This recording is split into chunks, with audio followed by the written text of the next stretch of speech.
Imagine discovering your spouse's secret life, a betrayal so profound it shatters your world. All right, Barspace community, this evening we explore an extended account, a situation that kept evolving.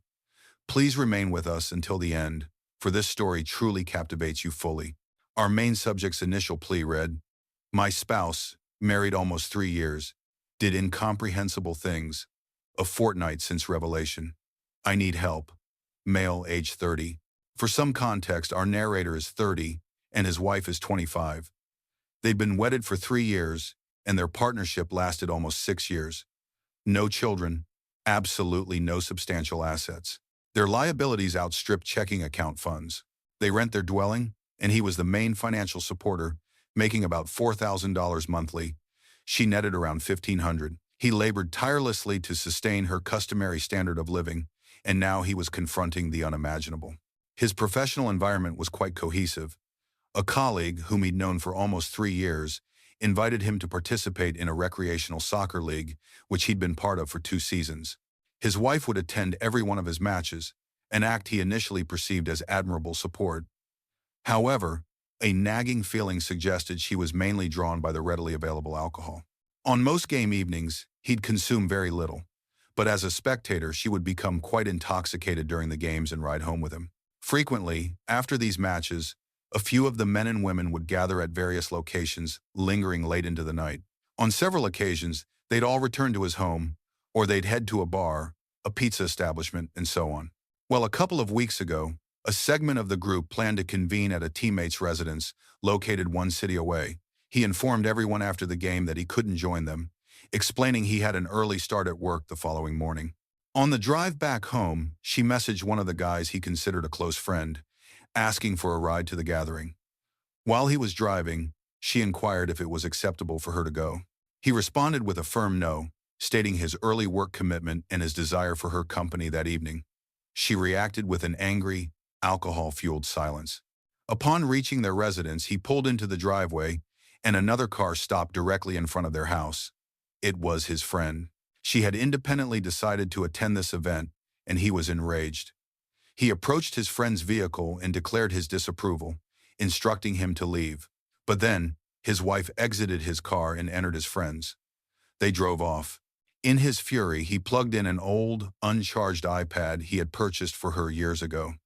It was an older model, but he knew it was linked to her messaging and social media accounts. He saw precisely where she was and tried to stay awake until he eventually drifted off around 3 a.m. that night. She still hadn't returned when he woke up the next morning. She was in their bed. He didn't know when she had arrived. He got up, prepared for work, and departed that morning without rousing her or bidding her farewell with a kiss, the first and only time such a thing had ever occurred. He wanted her to understand his immense anger. Before he left for work, he grabbed the iPad and tucked it into his briefcase. He arrived at his job that day, and after a meeting and a few phone calls, he retrieved the iPad. It illuminated with a notification from a messaging application. "Buddy is typing." He opened the app and discovered a horrifying series of messages that were supposed to be ephemeral. However, this version of the application must have been outdated, as he was able to observe their conversation in real time. They were recounting the previous night, with Buddy making references to their intimacy and other individuals who had enjoyed themselves. He nearly lost his composure. But then, the situation deteriorated further. He watched as his wife instructed Buddy to send her a video of himself performing a private act, which he promptly did and which our narrator unfortunately witnessed. He bolted from his office into the restroom and vomited uncontrollably. He was trembling from what he had just seen and secured permission to leave work for the remainder of the day. After several hours spent trying to compose himself, he was genuinely concerned he might harm someone or himself. He drove home to find her still asleep in their bed. He set his belongings down and asked her to join him downstairs. He sat opposite her and requested she recount, in painstaking detail, everything that had transpired the previous night.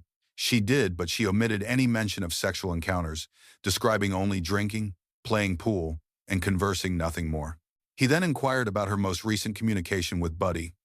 She stated she had exchanged a few messages with him that morning, but nothing significant. Then, he delivered his bombshell. "Would your account change if you knew I observed your entire conversation with him this morning?" She erupted into tears, and her initial words were, "Are you leaving me?" She then confessed, admitting she couldn't recall clearly, but had engaged in sexual activity with Buddy and another teammate the previous night, and that was all she could remember. It might have involved more men, but her memory was vague. He was revolted. He asked if this was a singular incident, and surprisingly, she revealed there had been other occasions. One instance even occurred within their own home while he was sleeping upstairs. That was the absolute limit. He felt utterly numb. He assisted her in packing a bag, and she departed the house to stay with relatives. She pleaded with him not to disclose anything to anyone. He was left alone with his terrifying experience, and now, 2 weeks after the day of discovery, he had no idea what steps to take. He truly hoped he hadn't suffered the most terrible Discovery Day experience, but it was difficult to envision anything worse than catching his wife in a group sexual situation with individuals he had welcomed into their lives, only to find out this had been ongoing for months with at least one of them. Now, she wanted to attribute everything to alcohol and vowed to start attending Alcoholics Anonymous, and she desired couples therapy. She wanted them to overcome this together. He believed it was likely too late, yet he felt like a naive individual, experiencing a full spectrum of intense emotions, including guilt. He couldn't understand why. He had an appointment with a legal professional the next day. He wanted to believe he was making the correct decision, regardless of her profound distress over her alcoholism and her genuine desire to mend things. He couldn't even speak to her without picturing her in a grotesque, demeaning scenario. He couldn't trust her. He was repulsed by her repeated actions. He deserved far better than this. He wasn't flawless, but why on earth did he feel such remorse? There was no way to reconcile this, was there? He wasn't the villain, was he? Any encouragement or wise counsel would be greatly appreciated. He felt foolish writing all this out and seeing it so plainly, but it wasn't easy to simply stop caring about someone who had completely and utterly blindsided him. Please be gentle with me. Before we move on to the next development, I can assure you that you are not in the wrong. I also don't accept alcohol as a valid excuse. She deceived you multiple times with multiple individuals and concealed it from you. She is only remorseful because you exposed her. Now she is realizing her actions have consequences. If you are certain about divorce, consult your legal representative and proceed. Even if I could overlook the infidelity, I could not tolerate the deception and secrets. That is where trust truly perishes, in my estimation. You directly inquired about the events of that night, and she offered no information until you mentioned seeing the messages. You merit a much better partner and much better companions. Secure the best legal counsel you can find and inform your family about your ordeal. You require their backing and someone to confide in. All right, here's the initial update. Regrettably, this situation has escalated from horrific to unbelievably malicious. There isn't a single word I can conceive of that adequately describes it. I apologize beforehand for what I know will be an extensive update, but it's the only way to convey the full extent of my devastation. Days after his initial post, he followed your collective advice and scheduled several appointments with legal experts and one with a specialist in legal document preparation to keep his options open. His wife was unaware of these meetings, for your information. They spent a few days after the post with no direct communication, but she was insistent that this time she genuinely intended to make an effort to get them into therapy, something he had been advocating for months before his discovery day. This was to see if there was any chance of working through the issues. However, he knew deep in his heart what his ultimate decision would be. She did manage to secure them an appointment with a therapist, but it was about a week and a half away. During that period, he was literally scrutinizing her every action through that infamous iPad. He was consumed by it, monitoring every message sent and received, checking Facebook, Snapchat, everything he possibly could. After a week and a half of meticulously examining her digital movements, he truly found no further incriminating evidence and thought perhaps she was demonstrating genuine regret. When the time finally came to see the therapist, he sat them down, asked their reason for being there, and he instructed her to narrate the story in her own words. She omitted some specifics, but most of the account was laid bare. The therapist turned to him after hearing everything and asked, "How does this affect your confidence in her? How does it impact your marriage?" He simply shook his head in disbelief and shock, and instead of answering the question, he responded, "If I don't vocalize it now, I fear I never will." There's no recovering from this for me. This marriage is finished. The vows are shattered, my trust is irrevocably broken, and I believe the only course of action remaining is to pursue a dissolution. His stomach churned, and she erupted into uncontrollable sobbing. He continued, I don't know what can be salvaged from this connection, but the marriage is over. I meant what I said at the altar, and I'm not being true to myself if I don't acknowledge this as irreparably damaged. At that moment, he felt a slight sense of relief, having articulated it aloud in front of her and an impartial third party that he was done. The remainder of the therapy session was dedicated to the therapist explaining to her why his sentiments and his decision were entirely logical, given the circumstances, and to calming her down. It actually couldn't have unfolded more favorably in his estimation. The therapist proposed seeing them not as a couple, but individually, to see if he could help them as separate persons first, and perhaps far in the future, years from now, bring them together for a discussion of possible reconciliation. I'll state it plainly now so you don't have to worry. At this juncture, I have not even the slightest intention of ever considering reconciliation, but at least for the present the individual therapy might genuinely benefit me. Now, before I proceed, he understood at this point that he was about to embark on a legal journey which, if not handled amicably, could become disgustingly unpleasant and financially ruinous for him, the primary earner in a no-fault jurisdiction. He had documented this entire legal process, but was omitting details until things were finalized, too risky to post online at that moment. The paramount aspect of the legal strategy was that he had to maintain a cooperative atmosphere for now. Let's fast forward approximately a week and a half. By this time, both had attended at least one individual therapy session, and her version of events to her entire family was that they were ending the marriage due to the breaking of vows, but they were both striving for personal healing. She was still residing with family, and he continued his preoccupation with constantly scrutinizing her digital presence for any indication that she was persisting in her offensive behaviors. As many of you had suggested, she would not be. He acknowledged it wasn't your fault. He would have been searching regardless. It wasn't until one evening last week that he realized there was a location he had never, ever checked: the App Store. He accessed the app download history of the iCloud account and saw that almost 2 weeks prior to that evening, she had installed a clandestine messaging application onto her phone. His stomach twisted. He grasped in an instant that this entire time she had gone to great lengths to conceal some form of communication from him, knowing he possessed her iPad, which she had insisted he keep so he could begin to trust her again. But he truly believed to this day that she hadn't realized an app downloaded on one iCloud device could be viewed in the history from another iCloud-connected device. He needed to ascertain the content of the communications within that application. He wasn't even in control of his own body, recalling those moments. He downloaded the application onto her iPad, attempted a few of her most common login combinations, and voila, the truth. She not only had been messaging Buddy on this application since after their first joint therapy appointment, but they had been continuing to engage in sexual activity with one another during periods when she knew he would be absent from the area. He threw up. He wept. It was 3 in the morning on a weekday. He entered the lavatory and began collecting all the prescription-strength medications he could locate. He returned to his room with an overflowing handful of assorted pills that, without a doubt, would have been effective in ending his existence. He sat on the edge of his bed, sobbing, prepared to terminate his life. He picked up his phone and attempted to call his mother, no response. His father, no response. His sister, she answered.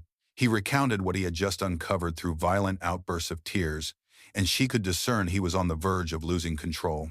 She didn't know he held the pills, but she insisted on keeping him on the phone, despite the late hour, until he had composed himself.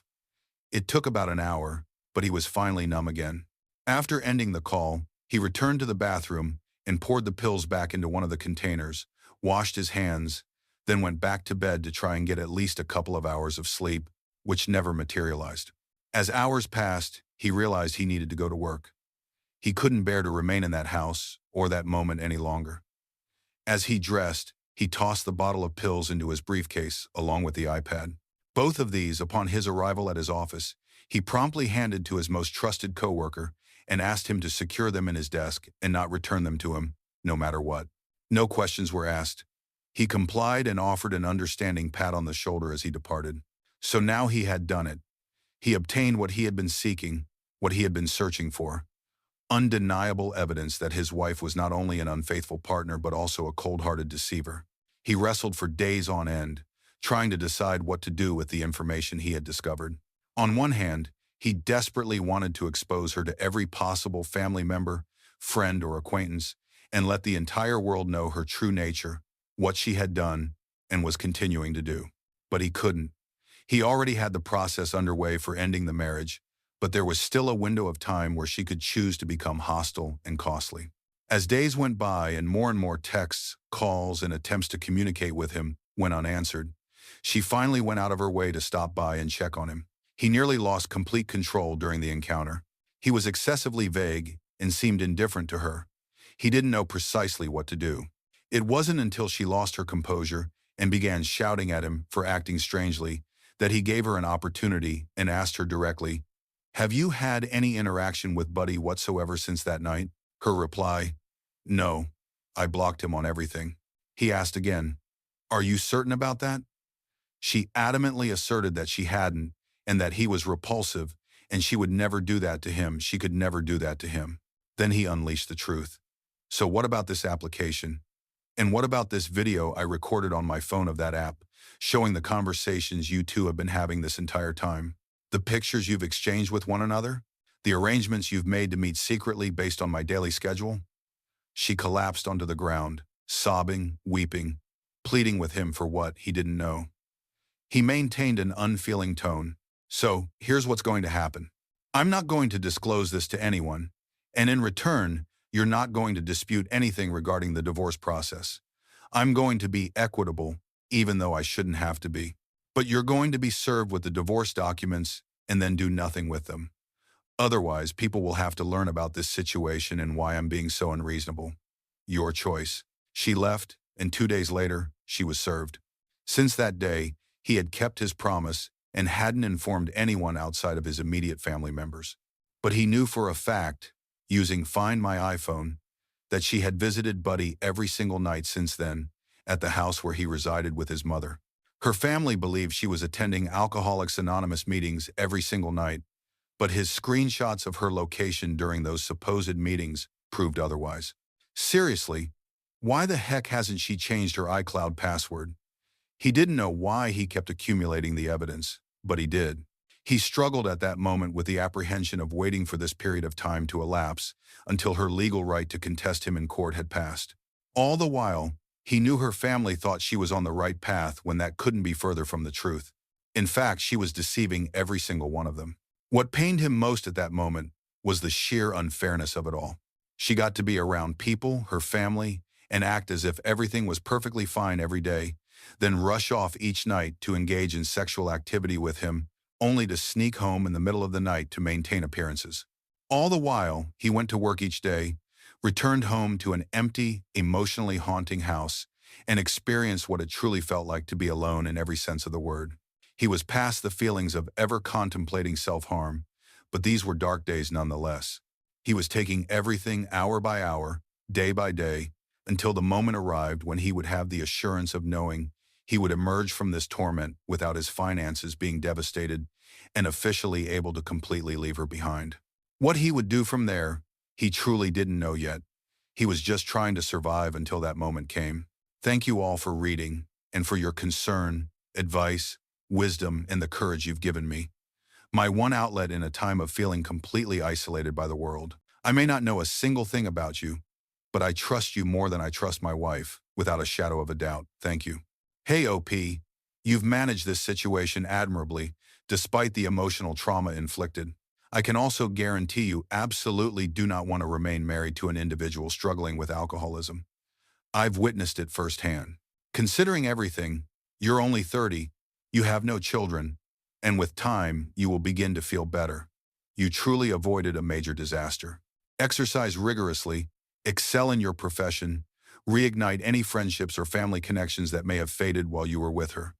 Immerse yourself in hobbies and passions. Become the absolute best version of yourself. The discipline required for this is not simple, not by any stretch, but endure it. Endure the anguish, the worry, the dread, and the sorrow. Why? Because that itself is preparation for when you re-enter the dating world. You will now have navigated a profound breakup, but I assure you, it's for the best. You will possess first-hand knowledge that you can and will overcome the turmoil. It won't destroy you, much as it may seem like it will. Furthermore, it will make rejecting anyone in the future who doesn't meet your standards significantly easier. The path to realizing the commonly touted phrase that the next person will be better is by committing to extreme self-improvement. If you persist, you will actually recognize that your former partner has, in fact, done you the greatest favor imaginable by knocking you down and compelling you to rise stronger than ever. Remember, no contact isn't some cunning tactic to retrieve your ex. It's to reclaim yourself. All right, it's time for the second update. I told you this was a longer one, but compelling, right? At long last, his divorce was finalized. No more need to conceal himself after enduring the ridiculously extended 6-month and 1-day waiting period to see if his ex-wife had retained legal counsel without his knowledge. It was done. He had implemented a complete no-contact policy and felt like he was finally able to move forward in his existence. Many individuals followed his 2 initial posts right after the day of revelation, as unsettling and grim as they were, and he should have anticipated that the remainder of the waiting period would be just as chaotic. So, he thought he'd share a progress report on what had transpired since his last communication. The last post he shared was 6 weeks after the discovery day, and what he hadn't mentioned in that post was that he had already submitted his paperwork to the county to initiate the divorce proceedings. He followed the counsel of many kind online forum members who suggested he return the iPad and sever all connections to devices and accounts that would allow him to obsess over what, where, and with whom she was involved. He knew enough. He knew what he wanted. His approach to the divorce process might have caused him more emotional distress in the long run, but it didn't impact his finances with nearly as much enduring consequence, and it all seemed logical in real time, as this unfolded at an agonizingly slow pace. After accepting that this woman could never again be trusted in his life, he knew he had to be free of her, but he wasn't going to pay her month after month for half the duration of their marriage, amounting to approximately $2,000 monthly in financial support.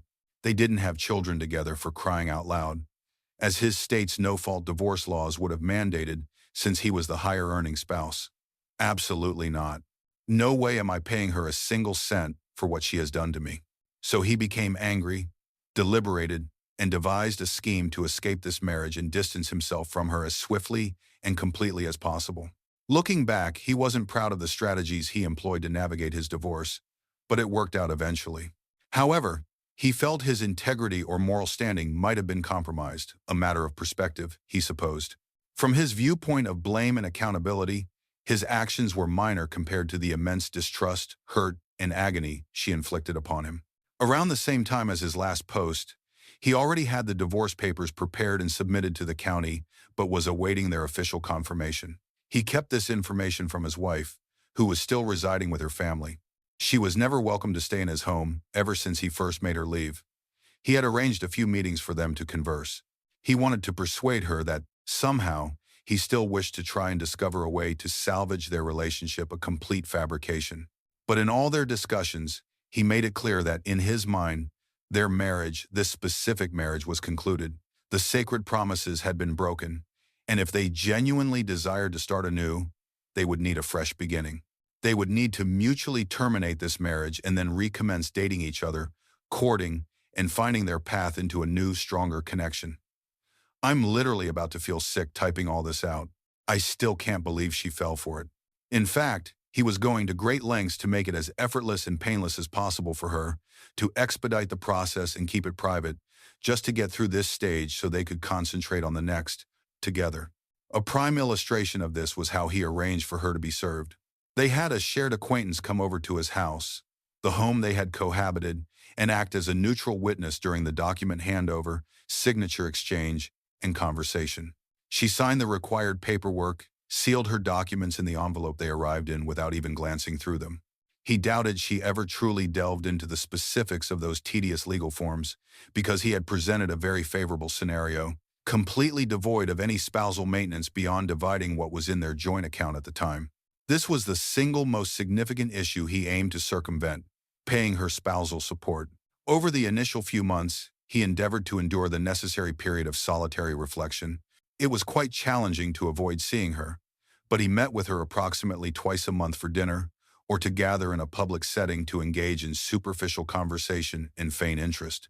These meetings invariably occurred in public places, ensuring she could never claim he attempted anything untoward. He maintained appearances. He deceived her. He made her believe he was genuinely processing his emotions and coming to terms with what had transpired, seeking the capacity to forgive so they could reconcile, when he harbored absolutely no such intentions.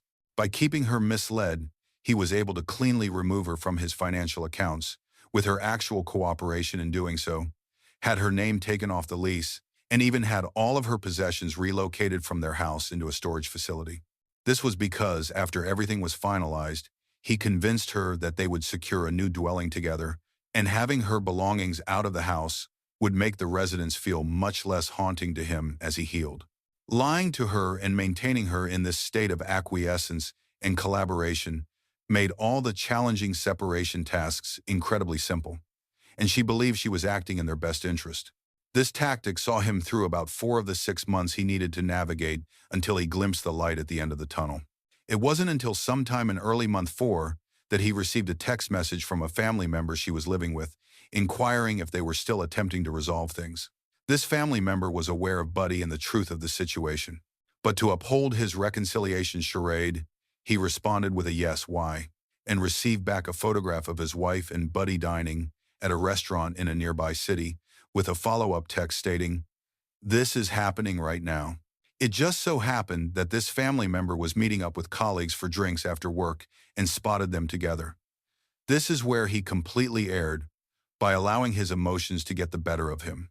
He messaged his wife immediately and asked if she could speak on the phone, and she replied with a falsehood that she was in a AAA meeting and that she could call him as soon as it concluded. That's when he retaliated with, "I wasn't aware they held AAA meetings in insert restaurant name here, and that Buddy was now your sponsor." That got her attention. She called him instantly and began yelling again, accusing him of surveillance. He responded with some very strong language that moderators would definitely not permit in this forum, essentially rebuking her, calling her derogatory names, and informing her that he had absolutely no desire to communicate with her ever again. Thus, the final 2 months of the divorce saw her in a relationship with Buddy, which was initially private but eventually became public. He had blocked both of them on all social media, but through various mutual acquaintances, information trickled in, questions arose, and more people started contacting him, wanting to know what was occurring. Apparently, his wife was becoming more daring and posting status updates and pictures of the two together. If someone reached out to him and asked, he would tell them as much as they desired to know. The friendships and relationships he truly valued and wished to preserve, he had to secure their allegiance. It took no more than recounting the truth to achieve this, but having their backing and hearing people who knew both of them acknowledge that her actions were horrific provided a validation that felt more important than the material division in the divorce itself. In those moments, he finally had people to confide in, and boy, did he unload. Almost everyone he spoke with about what had happened had communicated with her first, in some manner, to discover who this man was she was posting all these pictures of. A common thread emerged from each of those subsequent calls to him, that she drastically downplayed the events that had transpired. Although to the best of his knowledge, she didn't deny she was the one who had cheated. He was more than willing to fill them in on the specifics she chose to omit. Every one of their friends and most of her closest relatives were astonished, and he genuinely believed they chose, and continued to choose, to support him, and he found himself asking them not to cause trouble until the divorce was finalized. The more time that passed with them together, the more brazen the pictures became. The more public they went with their relationship, the more his phone rang. It reached a point where he had to request people to please stop informing him of their developments because it was still causing genuine emotional pain. Valentine's Day happened to fall just a few days before the finalization of the divorce, and along with the Day of Affection came 3 screenshots from 3 different individuals, all of the same social media post, the two embracing, accompanied by a sentimental description about how incredible fate was to deliver such a wonderful man into her life, and that she couldn't be happier, and that she literally hoped he was a man she would marry someday. Whenever one door closes, destiny opens a window. Barf. He did find amusement in the confused remarks from extended family and her more distant friends asking who that person was, even a few of the shocked emoji faces. He would like to say it didn't bother him, them being together, but deep down it did. He still felt a profound sense of loss, but now he also felt an absolute sensation of pure revulsion and regret at how absurd, grotesque, and heartless this woman was. And he felt a sickness within himself for feeling like he wasn't able to perceive this monster right in front of him for so many years. Not to mention what a contemptible human being Buddy was. He truly had no respect or energy to comment on or worry about him. He's sure to get hit by the karma train sticking around with her. His ex-wife, someone he genuinely felt he didn't know anymore, was making it a bit easier for him to move forward.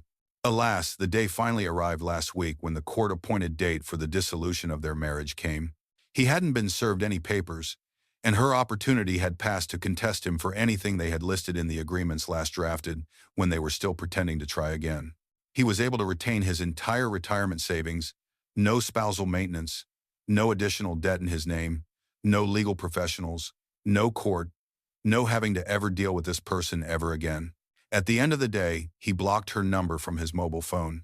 The next day, 7 of his closest friends, 6 of whom were mutual acquaintances, threw him a celebration of divorce, which they documented on Snapchat throughout the night. It was truly an occasion worth recording, and it earned every single one of them a complete social media block from his ex-wife and a few venomous messages to some of them. Her maid of honor was at his divorce celebration and wanted nothing to do with her ever again. P.S. This is one final internal conflict I'm experiencing.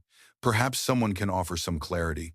Back during the Discovery Day obsession period, when he was scrutinizing her digital traces, he stumbled upon the fact that she had been sleeping with a man from her hometown while all of this was unfolding. The thing is, this man was an old romantic interest of hers, but had a wife and a child at home, and he truly struggled with whether or not he needed to find a way to ensure the wife knew. He felt ashamed he hadn't said anything up to this point, but the thought of destroying a family and bearing that on his conscience was something he had not yet been able to rationalize. Do I find a way to tell her? Do I identify myself? Do I keep this to myself? The situation was a persistent, nagging thought in his mind, literally causing him nausea, anxiety, and occasional nightmares. Any counsel would be appreciated. All things considered, the best part of this update was getting her friends and family on your side, especially her mom. That's awesome. As for the wife of the hometown guy she was sleeping with, yes, you definitely must inform her, especially if you have evidence to present. She deserves to know what kind of terrible individual she is married to, and she deserves to have the autonomy to decide whether to remain with him or not. She may believe you, she may not, but either way, you will be able to clear your conscience of that. You handled everything flawlessly, you played the long game, and you triumphed. All right, you thought we were finished? Now it's time for the ultimate update. After the divorce was finalized in February of 2019, he tried his utmost to initiate no contact, but that was easier said than done in the modern age. He didn't communicate with her or anything similar, but every now and then, he might see a post from a distant family member of hers whom he hadn't yet blocked, or a friend would inadvertently mention something they saw on a mutual friend's Snapchat, things along those lines.